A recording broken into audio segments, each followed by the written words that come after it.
எப்பேற்பட்ட மதுரை மாநகரிலே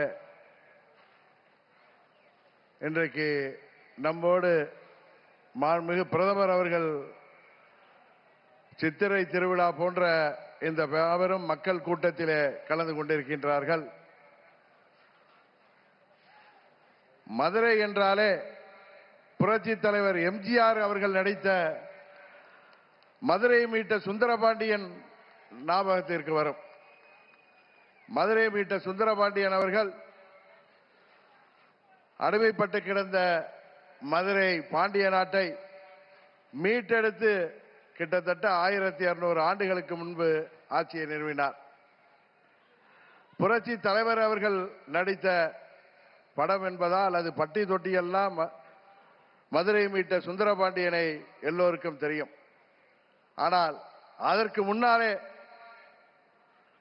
கிட்டத்தட்ட 1500 ஆண்டுகளுக்கு முன்பு வாழ்ந்த ஒரு மாமன்னனை பலருக்கு தெரியாது. அன்றைக்கு தமிழ்நாட்டிலே ஆட்சி செய்த களப்பிரர்கள் ஆட்சியில கிட்டத்தட்ட 300 ஆண்டுகள் சேர சோழ பாண்டியர்கள் ஆட்சி வீழ்ந்து களப்பிரர்கள் எங்கிருந்தோ வந்தவர்கள் அவர்களை வரலாற்று நிபுணர்கள் பழங்குடியினர் என்கிறார்கள், கர்நாடகாவிலிருந்து வந்தவர்கள் என்கிறார்கள். 300 ஆண்டுகள் இங்கே போர் தர்மத்தை விட்டுவிட்டு அவர்கள் கொரில்லா போர் தாக்குதலிலே இங்கே உள்ள ஆட்சியாளர்களை வீழ்த்தி 300 ஆண்டுகள் தமிழ்நாட்டை அடக்கி ஆண்டார்கள். அந்த காலம் இருண்ட காலம் என்று வரலாற்றிலே சொல்லப்படுகிறது. அந்த இருண்ட காலத்தை, அந்த களப்பிரர்களை முறியடித்து மதுரை தேசத்தை மீட்டெடுத்த ஒரு மாபெரும் வீரர் கடுங்கோன் பாண்டியன்.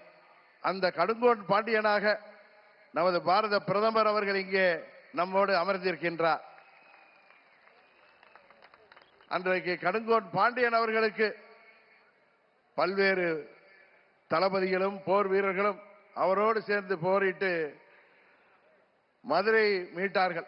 அதுபோல இன்றைக்கு தமிழ்நாட்டிலே ஒரு இருண்ட ஆட்சியை, ஒரு மக்கள் விரும்பாத ஆட்சியை, எங்கும் கொலை, எங்கும் ஊழல், எதிலும் ஊழல் என்று தமிழ்நாட்டிலே சட்டம் ஒழுங்கு இருக்கிறதா என்று அனைவரும் பயந்து கொண்டிருக்கின்ற ஒரு ஆட்சியை, கொலை கொள்ளை, 2 வயது பெண் குழந்தையிலிருந்து வயது முதிர்ந்த மூதாட்டி வரை இன்றைக்கு பாதுகாப்பு இல்லாத ஒரு ஆட்சியை, எங்கும் போதை, பட்டி தொட்டி எல்லாம் போதை என்று மாணவர்களும் இளைஞர்களும் பாதிக்கப்பட்டிருக்கின்ற ஒரு ஆட்சியில ஊழலை தவிர வேற ஒன்றும் இல்லை என்று இங்கே மக்கள் வருந்துகின்ற ஒரு ஆட்சியில,